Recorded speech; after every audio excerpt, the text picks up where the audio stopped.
तो गाइस मैं हूं अंकित और आप देख रहे हैं रेसलिंग फैंस नेटवर्क। शुरू करेंगे भाई अपनी बातों को हम लोग सबसे पहले American nightmare Cody Rhodes and फिर से भाई वही एजेंडा चालू हो चुका है रेसलमेनिया के टाइम कि it's Cody Rhodes versus everyone, one versus all. वापस से कोडी को सिंपैथी चाहिए, तो कोडी रोड्स की तरफ से एक नया ट्वीट निकल के सामने आया है एंड आप देख सकते हो कि यहाँ पे कोडी रोड्स उस वाले जीआईएफ को शेयर करते हैं। वो एक आपने देखा ही होगा, वन सोल्जर वर्सेस एवरीवन वाला हमेशा यूज किया जाता है एडिट्स वगैरह में। तो कोडी ने इस वाले जीआईएफ को पोस्ट किया है अपने ट्विटर पे एंड कोडी अपने आप को इस सोल्जर के तौर पे रिप्रेजेंट करते हैं, इस वॉरियर के तौर पे जो कि अकेले सामने सबसे भिड़ रहे हैं। किससे भिड़ रहे हैं भाई? तो मैनेजमेंट से, टीकेओ से। कोडी ने ये जीआईएफ पोस्ट किए कल एंड हद है भाई। मुझे नहीं पता कि आप लोग कितना बिलीव करते हो इस चीज़ पे, नहीं करते हो ठीक है, लेकिन कॉमन सेंस होना चाहिए भाई इस पॉइंट पे तो, कि इतना स्टूपिड फैंस को मत ही समझो यार। लाइक हमें पता है कि कोडी को चीयर्स नहीं मिल रही थी, तो आपने जानबूझ के सोचा कि पैट मैकेफे को डाल देते हैं रैंडी ऑर्टन की तरफ, एंड रैंडी ऑर्टन की तरफ जब पैट मैकेफे जाएगा तो ऑटोमेटिकली पैट मैकेफे को हेट मिलने लगेगी। लाइक ऑर्टन को तो नहीं मिलेगी, लेकिन अगर पैट मैकेफे ऑर्टन से अलाइंड है तो पैट मैकेफे के कारण ऑर्टन का सपोर्ट थोड़ा कम हो जाएगा। एंड आप देख भी रहोगे अभी पैट मैकेफे बोल रहे हैं कि ऑर्टन चैंपियन बनेगा, नहीं बनेगा तो मैं छोड़ दूंगा। तो लोग कह रहे हैं कि नहीं बने, बाद में बन जाए। तो ऐसे में ऑटोमेटिकली एक फैन बेस है जो कि कोडी के सपोर्ट में जा चुका है इजीली इस चीज से ब्रेन वॉश होके। एंड हर साल कोडी के साथ ही गलत होता है। रेसलमेनिया 39 में कोडी हारे तो हुआ कि रोमन ने स्क्रू कर दिया।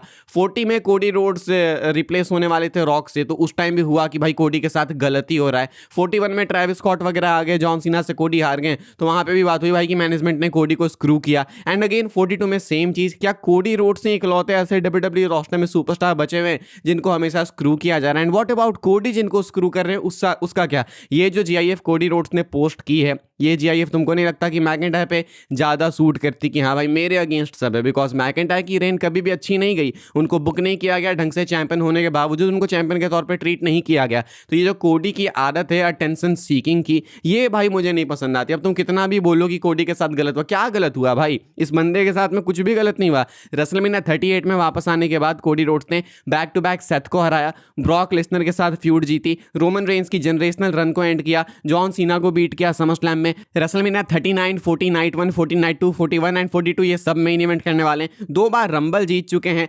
इतनी बार चैंपियन बन गए भाई। चैंपियनशिप ड्रॉप करते हैं, वापस से चैंपियनशिप जीत जाते हैं, टैग टाइटल भी जीत चुके हैं। तो अब इनके साथ गलत हो रहा है तो मुझे नहीं पता फिर ड्रू मैकिंटायर वगैरह के साथ में कितना ज़्यादा सही हो रहा है।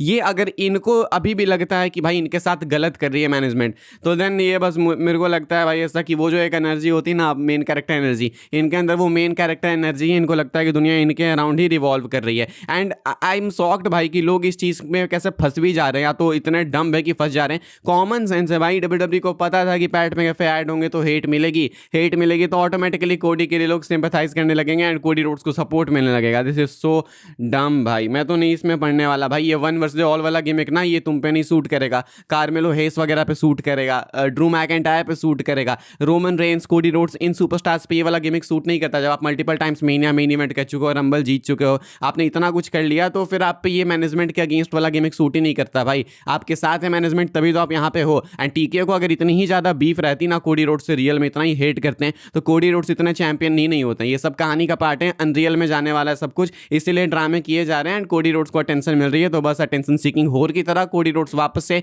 उसी सेम रेसलमेनिया 40 वाले पैटर्न को फॉलो करने लगे हैं। एक आदत लग गई है भाई वी वांट कोडी वाली, तो वो छुट्टी नहीं जा रही इनसे। 41, 42 चाहे 43 आ जाए, वो चलती ही रहेगी। तो ये चीज़ बहुत ही बेकार लगती है मुझको भाई कि बाकी सारे सुपरस्टार रोस्टर में इतना है जिनके साथ गलत हो रहा है, लेकिन दिस गाय वांट्स कि आप इनके लिए ही बुरा फील करो कि इसके साथ गलत हो रहा है। ठीक है भाई, आगे बढ़ते हम लोग बात करते हैं अगली अपडेट के बारे में, जो कि ब्रॉन ब्रेकर को लेके एक ह्यूज अपडेट निकल के सामने आई है। मैसिव अपडेट है उनके इन रिंग रिटर्न को लेकर एंड ये फाइटफुल सिलेक्ट की अपडेट है। कहा जा रहा है कि Bron Breakker has recently been clear to return to the WWE ring, यानी कि ऑफिशियल हो चुका, बिल्कुल कंफर्म हो चुका। अभी तक जो हमें सुनने को मिल रहा था कि शायद वो क्लियर हो गए होंगे, शायद क्लियर होने के बावजूद भी डब्ल्यूडब्ल्यूई वाले इनका फ्यूड नहीं करना चाह रहे हैं सत्य के साथ में, क्योंकि वो प्रोटेक्ट करना चाहते हैं रेसलमेनिया के बाद के लिए, मतलब बचाना चाहते हैं, प्रोटेक्ट नहीं, क्या बोलता हूं मैं। तो ऐसे में फाइटफुल सिलेक्ट की अपडेट है। फाइटफुल का कहना है कि Bron Breakker has recently been cleared, यानी कि अभी हाल फिलहाल में ही ब्रेकर इन रिंग एक्शन के लिए क्लियर हो चुके हैं। यानी कि जो मेल्टजर की रिपोर्ट थी वो सही थी। मेल्टजर ने बोला था कि रेसलमेनिया में डब्ल्यूडब्ल्यूई वाले चाहते तो सेथ एंड ब्रेकर का मैच कर सकते थे, लेकिन डब्ल्यूडब्ल्यूई ने बोला कि इतनी जल्दबाजी क्या है, पोस्ट मेनिया करते हैं। तो ब्रेकर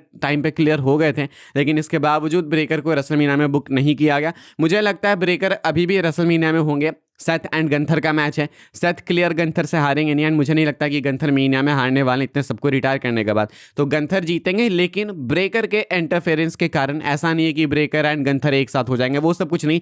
ब्रेकर की खुद पर्सनल बीफ है सेथ के साथ, इससे ज़्यादा कुछ भी नहीं है। तो मुझे लगता है तो पॉल हेमन ब्रेकर को लेके आएंगे, नहीं तो ब्रेकर खुद ही आके सेथ को अटैक कर देंगे, तभी जाके इनकी पोस्ट मीनिया फ्यूड जो है सेट होगी। एंड उसके बाद समर स्लैम तक मुझे लगता है इनके मल्टीपल मैचेस होंगे, एंड देन उसके बाद जाके इन दोनों का जो विनर होगा वो आगे वर्ल्ड टाइटल के पीछे जा सकता है। तो ये है फिलहाल current scenario, and breaker in ring action के लिए फुल्ली क्लियर्ड है, कभी भी आपको देखने को मिल सकते हैं, मोस्ट लाइकली मेनिया में। आगे बढ़ते हम लोग बात करते हैं जॉन सीना की। तो जॉन सीना रेसलमेनिया को होस्ट करने वाले हैं, ये तो कंफर्म है, यानी कि जॉन सीना नाइट 1 नाइट 2 दोनों में होने वाले हैं। अभी से 13 दिन बाद आप लोग जॉन सीना को देख पाओगे भाई WWE प्रोग्रामिंग पे। भले वो रेसल नहीं करेंगे, शायद वो रेसलिंग अटायर में भी नहीं होंगे, लेकिन जॉन सीना डेफिनेटली आपको देखने को मिलेंगे। ना ही सिर्फ इतना, जॉन सीना को लेके क्वेश्चन है कि क्या John Cena hall of fame में भी प्रेजेंट होंगे, क्योंकि इस साल हॉल ऑफ फेम का क्लास काफी आइकॉनिक है। स्टेफनी मैकमैन जॉन सीना से काफी क्लोज हैं, वो यहाँ पे होने वाली है इंडक्ट। ऑल्सो एज स्टाइल्स होने वाले हैं इंडक्ट, जो कि जॉन सीना से काफी क्लोज हैं। तो ऐसे में दोनों इंडक्ट होंगे, जॉन सीना जब इसके अराउंड रेसलमेनिया वीकेंड में प्रेजेंट होने ही वाले हैं, एक्टिव होने ही वाले हैं, तो हॉल ऑफ फेम में क्यों नहीं। Most likely John Cena attendance में होंगे। हो सकता है जॉन सीना इन दोनों में से किसी को इंडक्ट भी कर दें,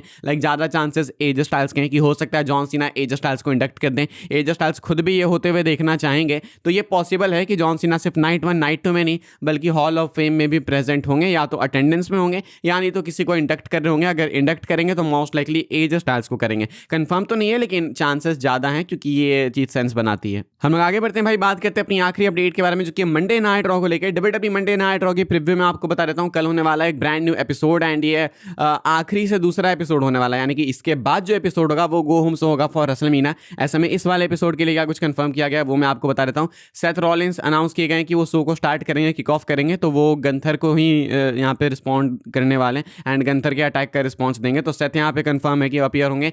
लेसनर एंड ओबा फेमी का सेगमेंट अगेन अनाउंस्ड है। भाई लेसनर को अच्छे तरीके से इन्होंने बुक किया है, लाइक बैक टू बैक जो अपीयरेंस इनकी सेट की है। हर मंडे नाइट रॉ में इनका एक सेगमेंट होता है, एंड ये हर बार बेटर ही होते जाता है। तो देखते हैं इस मंडे नाइट रॉ में क्या होता है। वर्ल्ड चैंपियन CM पंक अपीयर होने वाले हैं। मुझे लगता है कि लेसनर की बात करूंगा, लेसनर एंड ओबा फेमी में अभी पोटेंशियल है एक प्रोमो का। ये नहीं कह रहा कि लेसनर खुद ही अपने प्रोमोस कट करें, लेकिन हल्का फुल्का तो कुछ तो बोल सकते हैं, ओबा फेमी भी आके स्टेटमेंट दे सकते हैं, वो चीज़ बाकी है। एक प्रोमो ज़्यादा कुछ नहीं।